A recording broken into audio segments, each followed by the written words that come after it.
Hi, everyone. Welcome to another episode of Just Press Slay. Really excited to have our guests on the show today, Kieron Monahan and Joe Shands. Guys, maybe just to start, Kieron, maybe with you, just tell us a little bit about yourself and your long and illustrious career. Yeah, thanks, Andrew. Basically, I think this is year 32 working in advertising and brand marketing. Started back in London, where I'm from, and moved over, worked at a couple of the big agencies in London on a couple of like big global brands, and like British Airways and Vodafone, which is Verizon in the US, and PlayStation globally, and that sort of thing. And then moved over to America about 10 years ago. Had a little stopover in Amsterdam for 3 years, and that's where Joe and I met. We worked together on Vodafone. I think we launched it in like 20 countries or something. The air miles were good, but the memories are a blur. Yeah, so that was at Wieden and Kennedy, an agency called Wieden and Kennedy, and you'll find out that we're both like very influenced by working at Wieden's, probably the best independent creative agency that has ever existed, and that's not an exaggeration. So yeah, so here we are. And of course, you and I, we met a few years ago in the very early days of Bowie, and it's been amazing watching you guys build your brand for the last 8-9 years. So excited to have this conversation. No, thanks, Kieron. Appreciate that background. And Joe, maybe you tell your slightly parallel and intersecting story with Kieron. Yeah, no, thank you. I'll keep it short because both of our careers are very long and winding. I started in Colin Weber in Portland, Oregon, where I helped bring the idea of Doc Martens shoes to America and make everybody want to wear black shoes with yellow stitching around the edges. And went to Goodby, helped launch Got Milk, which is still a campaign that's vibrant and a very long-running, successful campaign.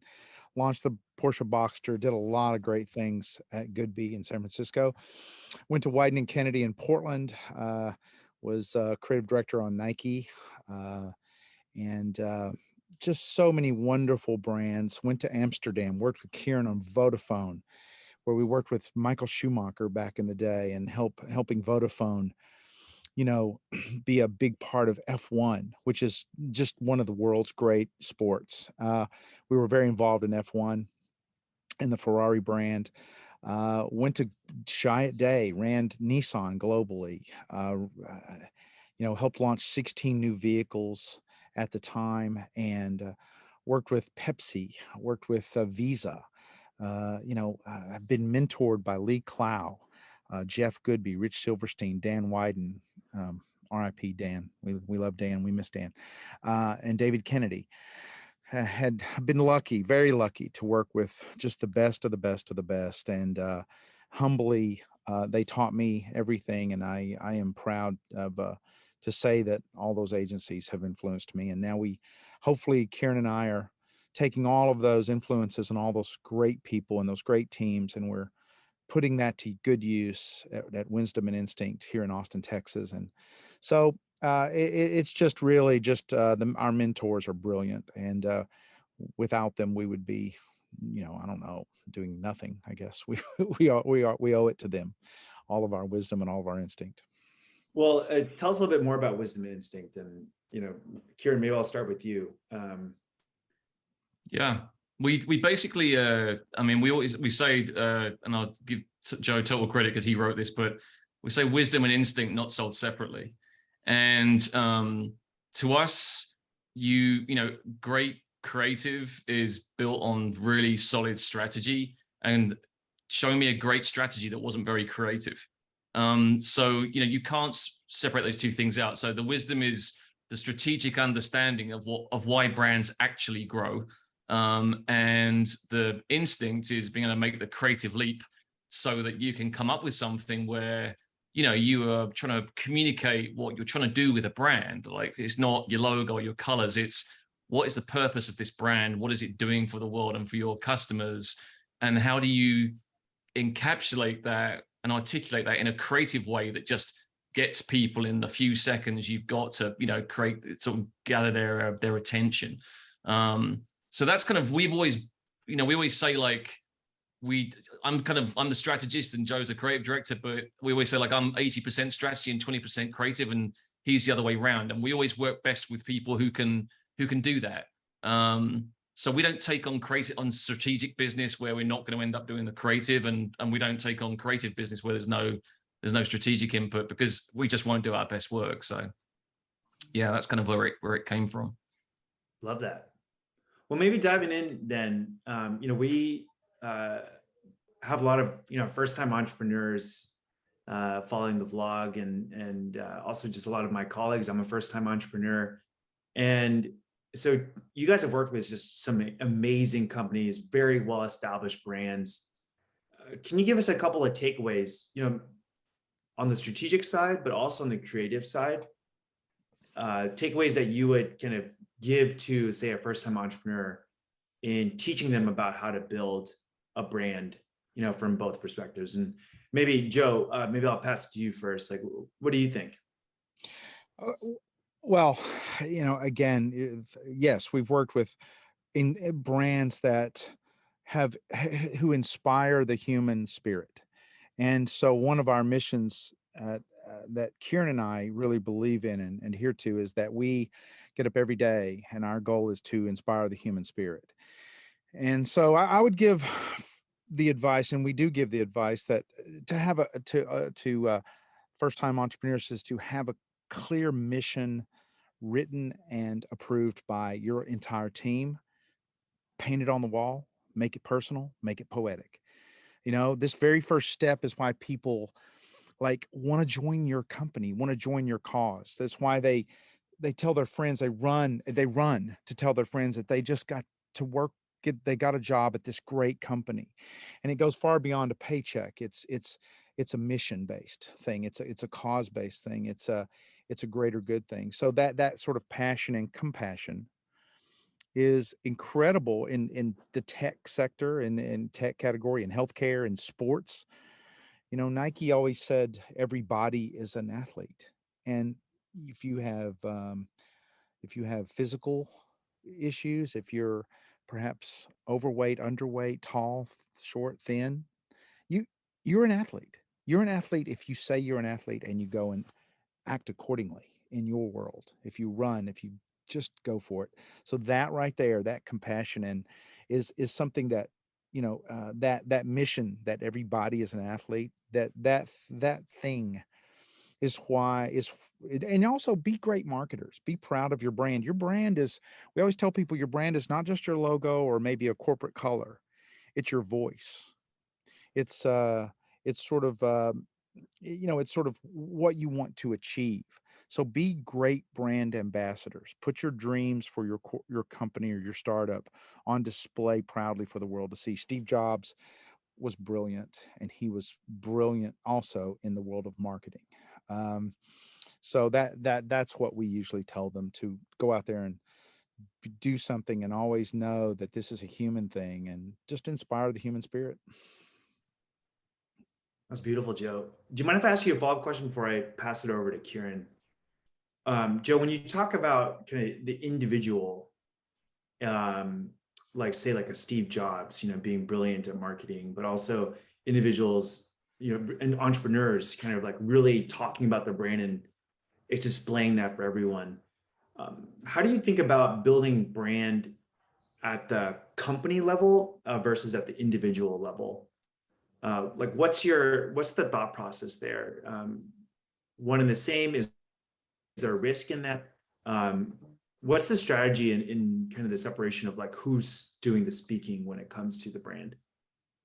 Well, obviously it comes from on high, and whoever is sort of, uh, inspiring and or began the company. But we always also absolutely believe that no brand can be amazing out in the world until it has complete buy through, sell through, and there's a pride internally in the company. Everybody internally should be so proud of what they see going out into the world. They should never question it, they should be like, I love our messaging, I love our voice. When if you were lucky, if you are lucky enough to have mass media on television at the Super Bowl, your employees should be the first one that shushes the room. Stop talking. Stop. Our commercial's coming on.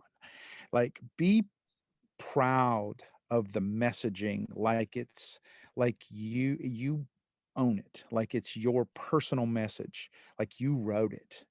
And so the individual is incredibly important, and and them, like, being again brand ambassadors, not just company ambassadors, because what your mission is, how you treat people, those things will filter into your overall brand. It'll be the DNA. It'll be the foundation of it. So you are fundamentally good.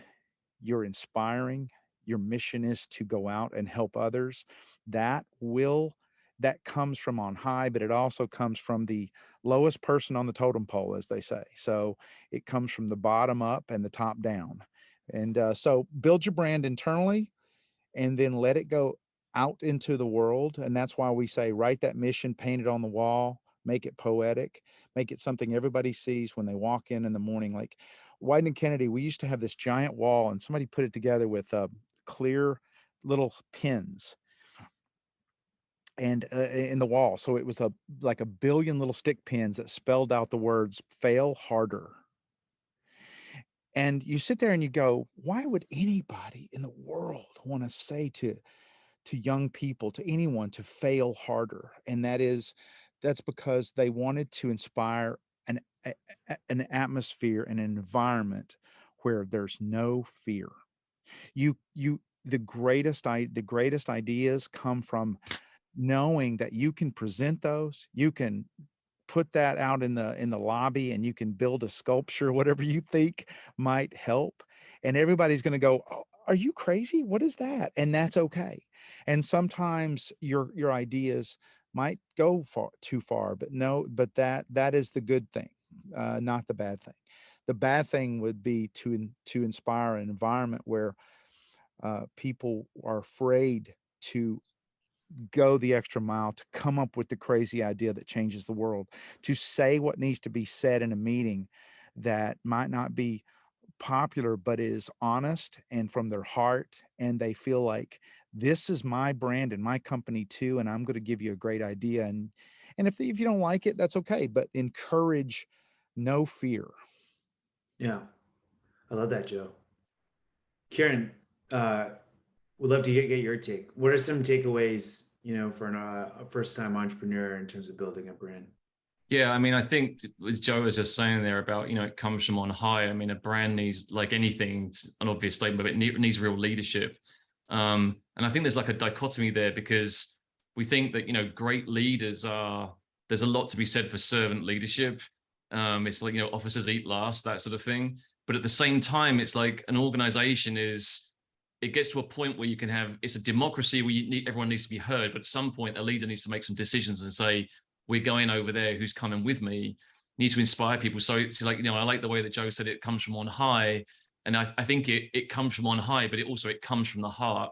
So the sort of the company and the individual is, if it's in their heart and it's come from on high, you've got a winning like little algorithm there for your brand. Because people can feel it. It's, like my favorite quote, Maya Angelou, is, it's I learned people forget what you did and they forget what you said, but they'll never forget how you made them feel.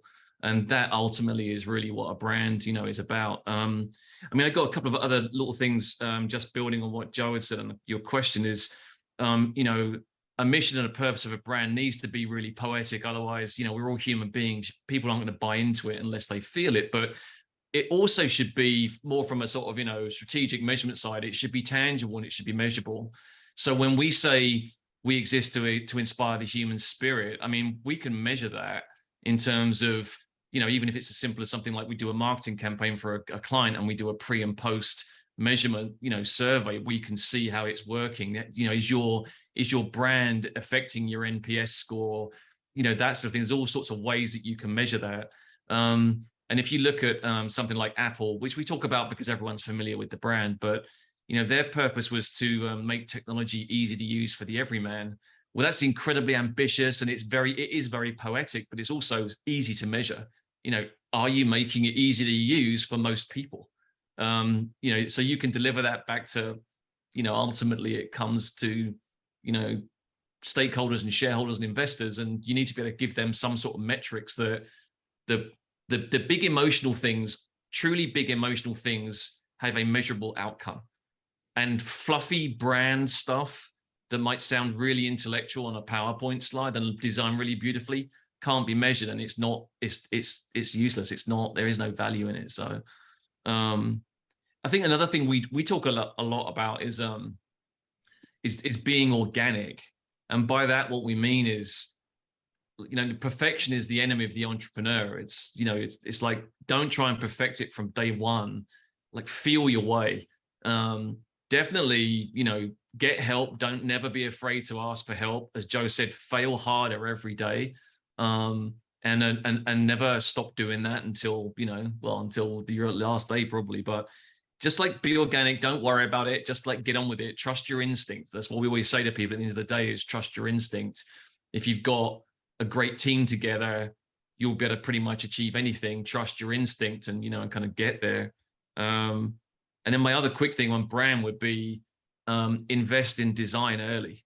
Invest in design and people who can, you know, a designer and a writer early. However you find them, maybe they're on staff, maybe they're not, maybe they're like contracting or whatever, but not only from the look and feel of things, but like developing your voice, and even down to your voice should be affecting how your, you know, like your UI and your UX are working. And, you know, sorry to interrupt, Kieron, but to that end, we got to give a shout out, and Kieron can jump in on this too. We got to give a shout out to our local team.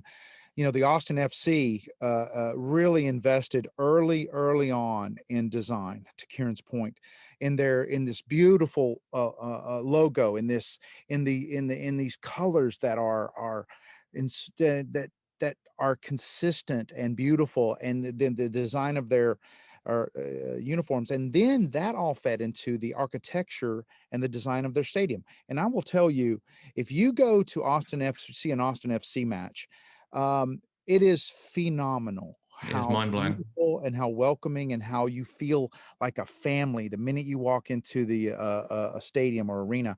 And so anyway, they invested in design early, and it's paid dividends. I mean, you just can't get a ticket to an Austin FC match, but and we welcome everyone to Austin to see our Austin FC team play. They're actually really good.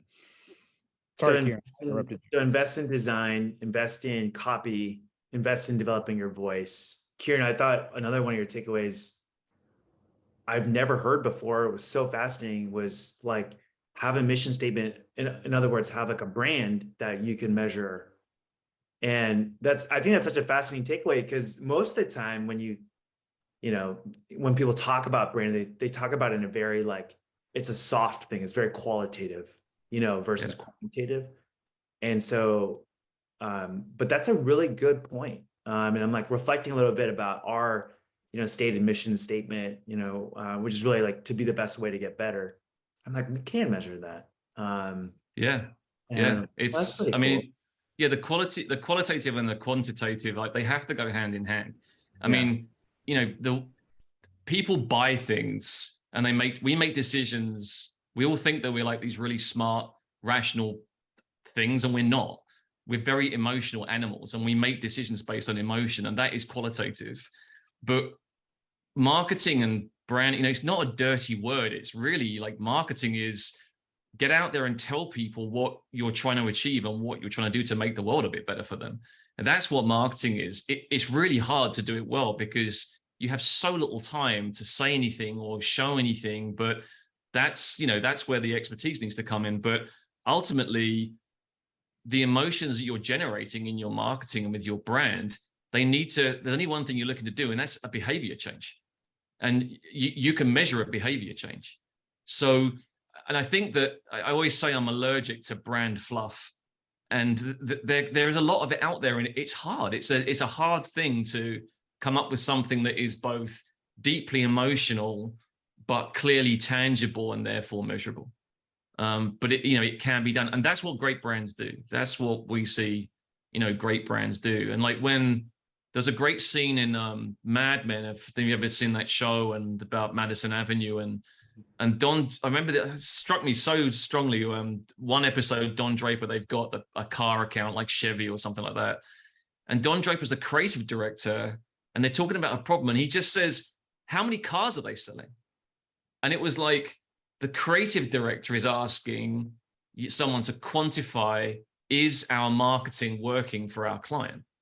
So, Joe and I have the same sorts of discussions, and he will be very poetic in the way he writes. And that's the creative leap, and that's the instinct. But he'll also just go, okay, well, give me some insight into these people. Like, what do they want to do? Like, is this working? Are we getting more people to the website? That sort of stuff. And you have to love both sides of that equation, otherwise you're not in the right business. Oh, I love that. I know we only have a few minutes left. I feel like I could talk to you guys for hours. We should maybe do another episode, but maybe turning to our industry specifically. I think I remember I saw some study looking at some of the top brands in healthcare and found like their penetration was relatively low, Right. in kind of like the 30% range. And I don't want to name names, and I know Bowie we're still in the, in our journey of kind of building a brand. Taking everything that you've learned from so many other industries and then looking at the healthcare ecosystem specifically, where do you see areas of opportunity for brand innovation, or brand positioning, strategically, creatively? Just would love your take on Sure. about brand building within healthcare. Sure. Well, let me start with that one. I mean, when we were talking just before we got into this call about this sort of thing, and there were three things that jumped out to me. And having done quite a lot of work in healthcare as well, and the three things were, I'm not sure they're around innovation, but certainly around a brand in healthcare there is a big issue with trust in just the system, not in necessarily the providers, but in the system. And so transparency is something that is just so critical in dealing with, and we always like to say when we're talking about healthcare, like it's people, not patients. And of course they are patients. We all need to be a patient, but it's about human beings. And so it's about being transparent to build trust, because trust is the most basic of all attributes of a brand that has to build. You got no trust, you are nowhere. The other thing is just, and we've probably already covered this a little bit, but it's like, just be human. Like, patients are people first, and then they go to the hospital. So the doctor, it's treat them like you're talking to a member of your family that you really care about their healthcare, and just find ways of doing that. And then the other thing is, and we know it's a big theme in healthcare, is you've got to show compassion. And it's interesting, for an entrepreneur in a startup where you're trying to scale your business. So you have to scale with numbers, but you can't treat people like a number, because that's how they already feel at the moment. So it's how do you generate that compassion? And if you can do that, then that's the thing that's going to lead to the scaling. Because if you can get people to feel like you're honest, you're open with them, and you're compassionate, then that's what's going to start, attracting people. I mean, the way that a brand grows is through penetration. Ultimately, if you're not penetrating a market, you can only grow at the speed that you can penetrate at. I mean, you can get it wrong and grow slower than you should be, but you have to get penetration, and it's hard. It's really hard, and it's expensive too. But yeah. Yeah, and I would add that categories tend to their detriment sometimes play best practice. They follow each other. And at Chiat, we had something called disruption, and Kieron and I, we have a philosophy called the VEER philosophy. Sometimes we will put that worksheet and day of discussion in front of a creative process to go. I mean, look at insurance. There was a point where insurance was incredibly conservative, that sector, that category. And then the first company that boldly went and interjected comedy or some sense of, so is because everybody's selling the same thing in insurance. And and so when they interjected this sense of comedy or storytelling, or letting people see, putting a mirror up, that people do run into cars in front of them. There's chaos in the world. Sometimes a wedding can be ruined, and sometimes things happen. So that chaos, when they put that to a character, when they made that a dynamic thing, people started remembering who they were. They started talking about them at the, we call it, at the water cooler, at the coffee, is it coffee cup, where you get your coffee in the morning. Everybody started saying, "Oh, did you see that? Those things." So then now everybody in insurance now is comedic now, and now we're suddenly back to a category best practice, slash no one's really standing out again. In healthcare, I think you have to look at healthcare the same way, like that human side of connecting with people, that make make it human, make me feel something. Be be disruptive, not in a bad way, because again, like Kieron said earlier, it's not a bad word to disrupt. It's a way of using what you believe in to make yourself stand out in the world. And if your agency uh, is a good partner to you, then they will embrace who you are and what you have to offer and why you started your company in the first place. And they'll take all that passion and they'll put it into something that is a break from the normal voice of everyone around you, so that your DNA is put on display in a way that people will remember, because it's not like everybody else's. And so so it's scary. From a marketing and branding perspective, it's absolutely scary. You have to trust your instincts. You have to trust your wisdom. You have to trust that your team's smart and our team's smart, and that we're all trying to get you market share. And we'll measure all that, of course, as we go. But don't worry about the measuring in the very beginning. Just make it something that's unique and fascinating or funny or emotional, and then go for it. Because you're never going to be allowed, if we're your agency or anyone else, to make a massive misstep. You're going to be in good hands, and you also have great instincts as well. So trust them, and then break it open. Like, let people remember you, because like, wow, I've never seen something that approached it that way, in this category. And then you're off to the races. I love that. I love this idea of like the veer, and I love in many ways, you're saying, Joe, like there's this like intrinsic fear of being original, being yourself, trusting your That's instinct. right. Yeah. It's incredibly fearful. I mean, if you have a board and they're saying, well, everybody's making it, like green, and then you're going out there and doing something that's blue.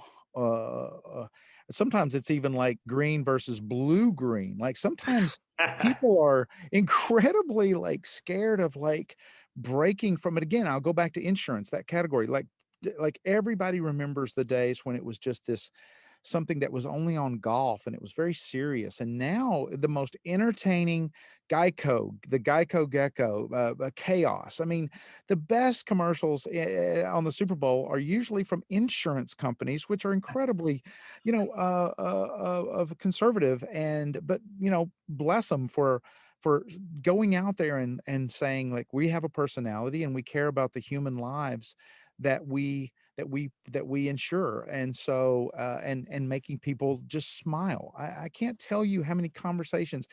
I am in advertising, so people like to say to me, "Hey, did you see that ad?"